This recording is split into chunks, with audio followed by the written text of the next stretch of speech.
Hello à tous, j'espère que vous allez bien. Aujourd'hui, on se retrouve pour un projet assez intéressant. On va faire le case study du rebranding de Decibel.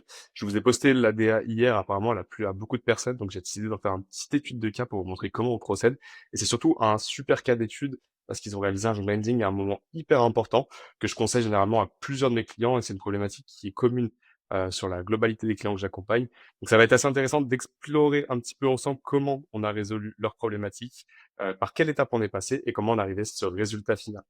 Donc, premièrement, ce qu'on fait dans tout type de projet, ça va être de faire le questionnaire d'onboarding tout simplement. Donc, généralement, nous, on le gère sur Notion. Derrière, ce qui va être intéressant avec ce questionnaire, c'est d'aller chercher vraiment des assets et des datas hyper importantes. Donc, que ce soit des assets de DA qu'ils ont déjà ou autres. En fait, d'aller comprendre sur quel marché ils évoluent, avec quel type de clientèle ils ont envie d'évoluer et surtout comment ils se voient dans l'avenir pour essayer d'anticiper tout ça et de proposer par la suite, en fait, des pistes qui auront du sens avec, du coup, les différents mood boards qu'on va venir proposer dans l'étape juste après.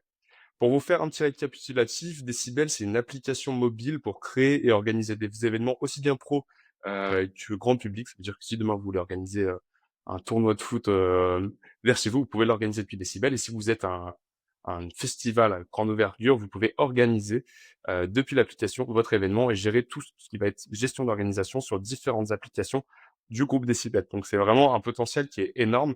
Ils ont mis en place des bracelets réutilisables de festival en festival. Donc franchement, il y a une part de marché qui est énorme. Et c'est un projet qu'ils ont lancé depuis leurs études. Donc ça faisait 4 ans qu'ils ont lancé le projet, 4 ans qu'ils ont en développement, 2 ans qu'ils l'ont lancé de manière officielle. Et ils sont arrivés à un point de non-retour dans le sens où leur DA actuelle avait deux gros problèmes. Déjà, elle n'inspirait pas forcément confiance aux différents partenaires, créait aucun lien avec la cible, et forcément, comparé aux autres concurrents qu'on a pu analyser dans le questionnaire d'onboarding, bah, ils se faisaient manger, tout simplement pour utiliser les bons termes. Et ce qui a été intéressant, c'est qu'avant le premier call de kick-off, moi, je suis allé regarder un petit peu ce qu'ils avaient. Et ce logo-là, en fait, ils l'ont fait faire par un graphiste débutant ou sur Fiverr, je sais plus. Euh, donc, le problème de ce logo-là, c'est que c'était un logo d'une banque d'images payante. Donc, en fait, le logo de Monsieur Tout le Monde à partir du moment où on met 35 euros sur une bande payante. Donc, vraiment, ce qu'on veut fuir en termes d'image. Donc, l'objectif, c'était de prendre un tournant complètement différent avec la nouvelle DA, d'avoir une personnalité un peu plus imposée, parce que les deux fondateurs du projet sont très cool, très pistes, très énergétiques. Je pense que c'est les fondateurs les plus passionnés que j'ai eu par leur projet. Et il fallait que ça se ressente tout simplement dans leur identité. Donc on est venu travailler en fait sur trois moodboards différents. L'objectif c'est de travailler des pistes graphiques sur lesquelles on va pouvoir évoluer par la suite. Donc proposer, bah là dans ce cas-là à Mathis et Thibaut, des pistes sur lesquelles moi après analyse je leur conseille de se positionner et qui sont en lien avec leur cible, leur marché ou autre. Donc le premier moodboard c'était de partir dans un esprit vraiment punchy, peaceful, un peu start-up mais bien travaillé pour pas non plus faire start-up tech passe-partout. C'est pas l'objectif, mais d'avoir un peu plus de couleur, un peu plus de punch et assumer un petit peu plus ce positionnement. On est différent et on assume qui on est peaceful et on peut aller à fond là-dessus. Et de l'autre côté, quelque chose d'un peu plus corporate pour que si jamais leur première proposition qu'on leur a fait était un peu trop tirée sur le côté fun, qu'on réduise un petit peu la dose avec quelque chose d'un peu plus corporate parce qu'ils ont aussi une clientèle B2B à séduire et aussi une clientèle B2C. Donc c'est des marchés qui sont un petit peu compliqués. Ils vont devoir aller télécharger, avoir des téléchargements B2C pour que les gens puissent avoir accès aux événements et l'accès B2B pour organiser les événements sur leur application. Voilà pour un petit peu le schéma. Et la troisième board, du coup, c'était un effet collage un peu plus illustratif que j'aimais beaucoup. Une touche un peu plus vintage, un peu plus décalée avec une pointe de brutalisme. Malheureusement, ils ont pas du tout adhéré, mais ça fait partie du jeu sur les pistes créatives quand on propose des moodboards tout simplement. Donc on est vraiment resté sur ces deux moodboards avec l'idée d'une mascotte qui pourrait vraiment être intéressante pour venir représenter en fait les émotions à travers l'application, rendre l'application un peu plus jouable. Toujours en restant sur la feature numéro un d'organiser et participer à des événements, mais d'avoir ce côté un peu plus ludique dans l'application pour que les gens aient envie de l'utiliser et que ce soit instinctif, tout simplement. Ensuite, une fois qu'on a validé les mood boards, on vient positionner deux propositions complètes pour l'identité. Donc l'objectif de la première proposition, c'était de partir sur quelque chose d'un peu plus corporate. Ils avaient dans le brief voulu garder le violet par défaut.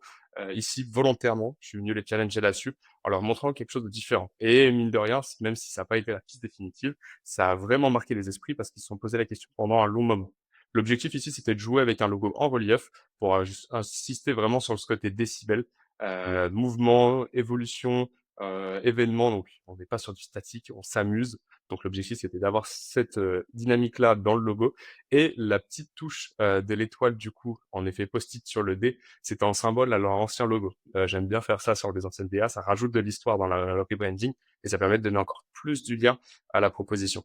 Le dé, on l'a retravaillé aussi pour qu'il soit utilisable uniquement en icône d'application. On a vraiment, en fait, sur toute l'identité, ce côté de profondeur avec le contraste entre le bleu et le gris-bleu pour avoir cet effet de profondeur qu'on retrouve sur toute l'identité, des typographies assez corporate pour leur site et leur application. L'objectif sur l'application, c'est que tout soit lisible, étant donné qu'ils travaillent énormément sur une carte, on va pas venir superposer des typographies trop complexes à la lecture et vraiment aller au but et à l'essentiel. On a donc proposé aussi la deuxième DA avec la naissance de Decib. C'était évident pour moi de travailler une mascotte qui vient représenter l'identité visuelle de mon client, étant donné qu'il voulait vraiment leur référence était Duolingo. Donc forcément qu'on allait leur proposer aussi une piste avec une DA, mais il fallait quelque chose qui soit très simple et ludique. Il fallait pas une mascotte trop complexe. Il voulait quelque chose vraiment qui soit simple, impactant et direct, et qu'on puisse surtout faire transmettre des émotions très rapidement. Donc on a décidé de partir sur un personnage qui n'a ni bras, ni jambes, ni corps réellement, simplement une tête, très facile à comprendre, très impactant visuellement, et qui permet en fait de transmettre des émotions très très rapidement. Et en fait, ce propre personnage-là, on le retrouve dans toutes les assets de l'ADA pour venir créer des formes graphiques qui viennent en fait en poser le ton et le lien entre tous les éléments graphiques de l'identité. Pour les typographies, on est parti sur quelque chose d'un peu moins corporate, on va dire, sur les titres et les sous-titres, avec un peu plus de rondeur. On est sur la bricolage grotesque, si je dis pas de bêtises. Donc c'est une forme qui est assez intéressante parce qu'elle a une structure très droite et très lisible, mais avec quelques courbes qui permettent de jouer entre une structure très corporate et assez accessible. C'était vraiment l'objectif entre les deux. Donc cette piste-là, elle a été sélectionnée. Par la suite, on a développé différentes assets avec les variations du logo et surtout plusieurs émotions pour des cibles. L'objectif, c'était bien sûr de pouvoir avoir une assez grande variété d'émotions, qu'elles soient compréhensibles directement et qu'elles soient pas trop complexes à comprendre. Et ça va vraiment les aider, notamment, par exemple, sur l'application. Au lieu d'avoir une page 404 d'un événement non disponible, de mettre un petit décible, ça fait toujours passer plus facilement les émotions et accessible plus rapidement. Donc voilà, c'était le petit case study pour Decibel. Il y a le case study écrit qui sort demain, donc n'hésitez pas à vous abonner si vous avez des questions. Si vous voulez organiser des événements, utilisez Decibel là-dessus. Il n'y a aucun doute sur le fait que ce soit l'application qu'il vous faut si vous voulez organiser des événements. Et si vous avez des questions sur votre branding et que, comme Decibel, vous êtes dans une phase de développement mais que vous restez bloqué à cause de votre image, et que votre image n'est pas alignée avec votre clientèle, n'hésitez pas à prendre un rendez-vous pour faire un audit et je serais ravi de pouvoir voir comment on peut trouver des solutions pour aligner du coup votre image de marque avec vos services. Merci.